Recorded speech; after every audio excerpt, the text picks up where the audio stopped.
Hello friends, ఈ వీడియోలో మనము ఎస్క్యూఎల్లో టేబుల్ ఏ విధంగా క్రియేట్ చేసుకోవాలి అనే విషయాల్ని డిస్కస్ చేసుకుందాం. గత వీడియోస్లో మనము అసలు డేటాబేస్ అంటే ఏంటి, ఎస్క్యూఎల్ అంటే ఏంటి, డేటాబేస్కి ఎస్క్యూఎల్కి ఉండేటువంటి రిలేషన్ ఏంటి ఇట్లాంటివి చూసాం. దాంతోపాటుగా ఎస్క్యూఎల్ సర్వర్ని ఏ విధంగా డౌన్లోడ్ చేసుకోవాలి అనేది కూడా చూసాం. సో ఈ వీడియోలో ఎస్క్యూఎల్లో టేబుల్ని ఏ విధంగా క్రియేట్ చేయాలి అనేది ఇప్పుడు చూడబోతున్నాం. ఇక్కడ మీకు ఒక టేబుల్ చూపిస్తున్నాను కదా, ఈ టేబుల్ని మనం ఎస్క్యూఎల్లో ఏ విధంగా క్రియేట్ చేస్తాము అనేది ఇప్పుడు నేను మీకు చూపించబోతున్నాను. ముందుగా మన ఎస్క్యూఎల్ సర్వర్ని ఓపెన్ చేసుకొని అప్పుడు క్రియేట్ టేబుల్ అనేటువంటి ఒక కమాండ్ ఏదైతే ఉందో దాన్ని మొదటగా రాసుకోవాలి. దెన్ క్రియేట్ టేబుల్ అని మనం రాసిన తర్వాత మనం టేబుల్కి ఏ నేమ్ అయితే ఇవ్వాలనుకుంటున్నామో ఆ నేమ్ని ఇక్కడ ఇవ్వాల్సి ఉంటుంది. సో నేను ఎంప్లాయీస్ అని ఈ టేబుల్కి నేను నేమ్ పెట్టాలనుకుంటున్నాను. ఆ తర్వాత టేబుల్లో ఏమేమైతే కాలమ్స్ ఉన్నాయో ఆ కాలమ్స్ని మొదటగా రాసుకోవాలి. ఇక్కడ చూడండి, name, age, qualification, job role, salary and address, ఇవి కదా మన కాలమ్స్. సో ఇప్పుడు నేను బ్రాకెట్ ఓపెన్ చేసి ఒక్కొక్క కాలమ్ని ఇక్కడ టైప్ చేస్తాను. నేమ్, తర్వాత ఏజ్, ఆ తర్వాత క్వాలిఫికేషన్, ఆ తర్వాత జాబ్ రోల్, ఆ తర్వాత శాలరీ, ఆ తర్వాత అడ్రస్. ఓకే, ఇవి నాకు ఉండేటువంటి కాలమ్స్. అయితే ఒక టేబుల్ని క్రియేట్ చేసేటప్పుడు మనం తెలుసుకోవాల్సింది ఏంటంటే పర్టికులర్ ఈచ్ కాలంకి ఆ కాలంలో ఏ విధమైన డేటా ఉంటుందో ఆ డేటా టైప్ను కూడా మనం ఇక్కడ రాయాల్సి ఉంటుంది. ఇప్పుడు నేమ్స్ని ఒకసారి పరిశీలిద్దాం. ఇక్కడ ఎన్ఎస్ అనేది ఒక నేమ్, జీకే అనేది ఒక నేమ్, ఆర్కే అనేది ఒక నేమ్. ఫుల్ ఫామ్స్ వేరుండొచ్చు కానీ జస్ట్ ఒక నేమ్ ఎట్లా చెప్తున్నాను. సో ఎన్ఎస్ అనేది ఏంటి, ఇక్కడ ఏమైనా న్యూమరికల్స్ ఉన్నాయా అంటే నెంబర్స్ ఏమైనా ఉన్నాయా, లేవు కాబట్టి వీటిని ఏమంటారంటే వేరియబుల్ అండ్ క్యారెక్టర్స్ అంటే వార్కర్. మరి ఇది అగైన్ ఇది కూడా వార్కర్. మరి ఆర్కే కూడా వార్కర్ అనేది ఒక డేటా టైప్, అంటే ఇది ఒక స్ట్రింగ్ గా మనం అనుకోవాలి. ఓకే సరే, ఇప్పుడు ఏజ్ విషయానికి వస్తే, ఏజ్ కాలం విషయానికి వస్తే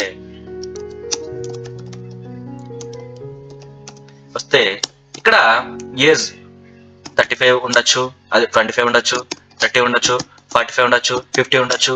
మరి వీటిని ఏమంటాము, ఇంటీజర్ వాల్యూస్ అంటే న్యూమరికల్స్ కదా, అందుకని ఇంట్ అంటాము.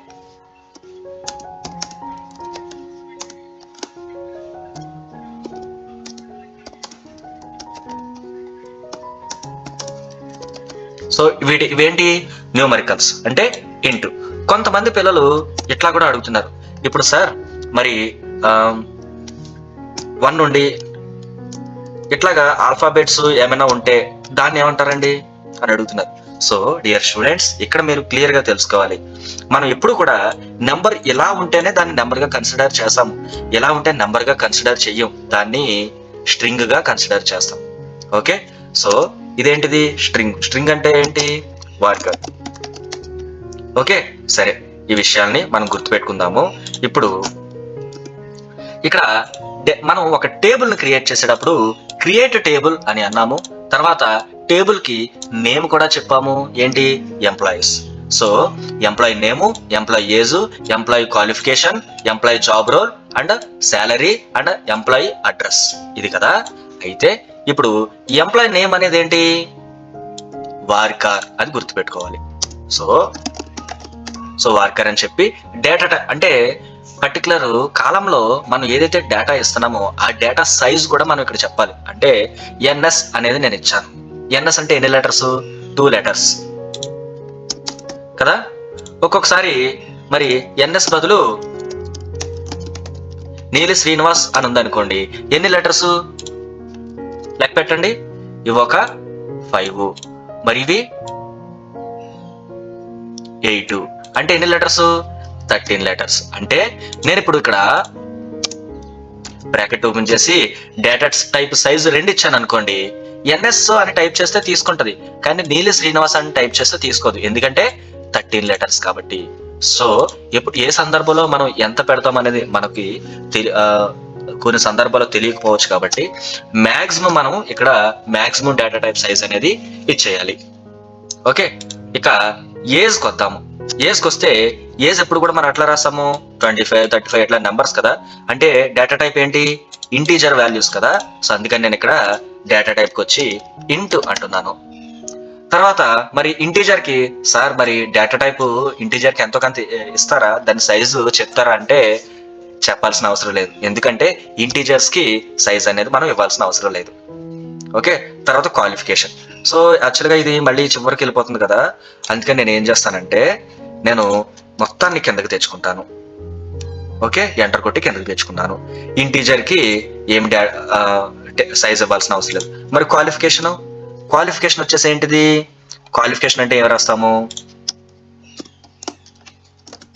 బీటెక్, ఎంబీఏ, ఎంసీఏ, బీకామ్ ఇట్లా కదా. ఇట్లా అంటే ఇవేంటిది, ఇంటీజర్సా, నెంబర్సా, కాదు కదా. మరేంటివి ఇవన్నమాట. ఏంటి, స్ట్రింగ్స్ మనం ఎట్లా రాస్తాము, వార్కారుగా రాస్తాం. ఓకే, ఎంబీఏ అయినా కూడా వార్కారుగా రాస్తాం. సో ఇట్లాగే వీటన్నింటిని కూడా వార్కారుగానే రాస్తాం. సో క్వాలిఫికేషన్ ఏంటి, అగైన్ వార్కార్. సో దీనికి సైజ్ ఎంత ఇస్తాము, ఎంత నేర్చుకోవచ్చు, 255 ఇస్తున్నాను నేను, లేదా మీరు ఊరికైనా ఒక 200 మీకు బాగా గుర్తుంటుంది కాబట్టి నెంబరు 200 అని ఇవ్వండి. తర్వాత జాబ్ రోల్, అగైన్ మళ్ళీ కిందకి దించుతున్నాను. జాబ్ రోల్ ఏంటి, అగైన్ జాబ్ రోల్ అంటే మనకి ఏముంటాయి, మేనేజర్, ఇంకా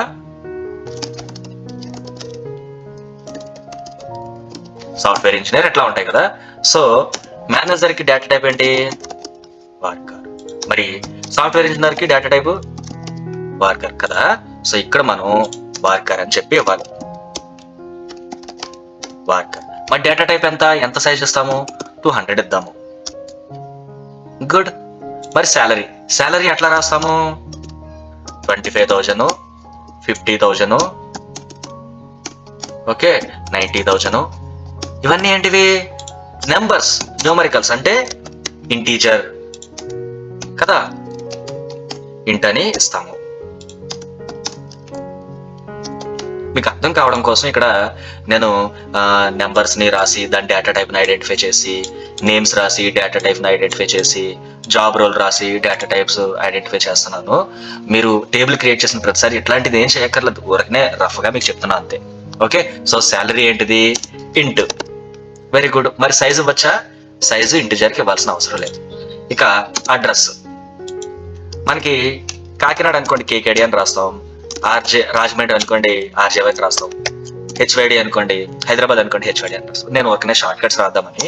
సో ఇక్కడ మరి ఇవేంటిది, వార్కర్ కదా.